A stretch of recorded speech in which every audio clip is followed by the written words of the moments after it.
Okay, there's some good news in Oklahoma for people who don't want to fall prey to arbitrarily enforced extreme risk protection orders. A bill pre-filed in the Oklahoma Senate would prohibit state enforcement of any federal red flag laws, setting the foundation to nullify any such laws in practice and effect. Senator Nathan Dahm filed Senate Bill 1081 for introduction in the 2020 legislative session. Under the proposed law, the Oklahoma legislature would, quote, occupy and preempt the entire field of legislation in this state, touching in any way federal or state extreme risk protection orders against or upon a citizen of Oklahoma to the complete exclusion of any order, ordinance, or regulation by any municipality or other political subdivision of this state. In effect, only the Oklahoma legislature could pass any type of so-called red flag law effective in the Sooner State. The legislation also would declare that any federal red flag law, quote, which would infringe upon a citizen's constitutionally protected rights, including but not limited to the right to due process, the right to keep and bear arms, and the right to freedom of speech, shall be null, void, unenforceable, and of no effect in the state of Oklahoma. These declarations would have very little effect in practice, but SB 1081 includes provisions that would make federal red flag laws nearly impossible to enforce in Oklahoma. The proposed law would prohibit any Oklahoma agency or any political subdivision from accepting any federal grants to implement any federal statute, rule, or executive order. Even any federal or state judicial order or judicial findings that would have the effect of forcing an extreme risk protection order against or upon a citizen of Oklahoma. It would also make it a felony offense for any individual, including a law enforcement officer, to enforce a federal red flag law.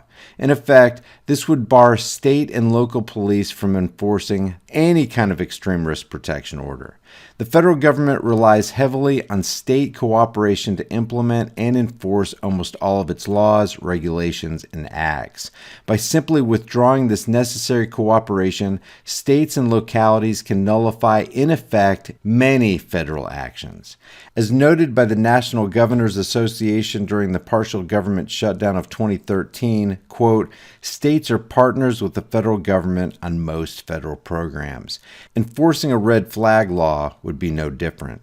Based on James Madison's advice for states and individuals in Federalist Number 46, a, quote, refusal to cooperate with officers of the Union, end quote, represents an extremely effective method to bring down federal gun control measures because most enforcement actions rely on help, support, and leadership from state and local governments. Fox News senior judicial analyst Judge Andrew Napolitano agreed. In a television discussion on the issue, he noted that a single state refusing to cooperate with federal gun control would make federal gun laws nearly impossible to enforce. Partnerships don't work too well when half the team quits. By withdrawing all resources and participation in the implementation and enforcement of a federal red flag law, states and even local governments can help bring these unconstitutional acts to their much-needed end. Already in the state of Missouri, they can legally bar state agents from enforcing federal gun control. Refusal to cooperate with federal enforcement rests on a well-established legal principle known as the Anti-Commandeering Act.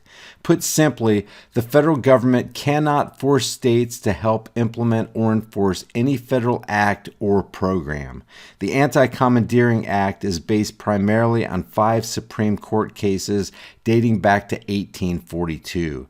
Prince versus U.S. serves as the cornerstone. It states in part, quote, we held in New York that Congress cannot compel the states to enact or enforce a federal regulatory program. Today we hold that Congress cannot circumvent that prohibition by conscripting the state's officers directly. The federal government may neither issue directives requiring the states to address particular problems, nor command the state's officers or those of their political subdivisions to administer or enforce a federal regulatory program.